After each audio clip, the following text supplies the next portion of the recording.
তোর মতো দুয়ানা ডাইনিকে আমি ভয় পাই না।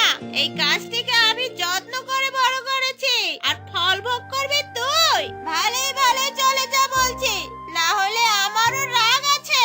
যদি তোকে একবার দেখাই সেই রাগ, তাহলে বুঝবি এই ছায়া কি জিনিস। তারা অনেক ঝগড়া করে, তারপর ছায়া খুব রাগ করে, আর সেই রাগের কারণে আগুন বেরিয়ে আসে। সে আগুনে ডাইনি জ্বলে পড়ে ছাই হয়ে যায়। এসব দেখে টুনি অবাক হয়ে যায়।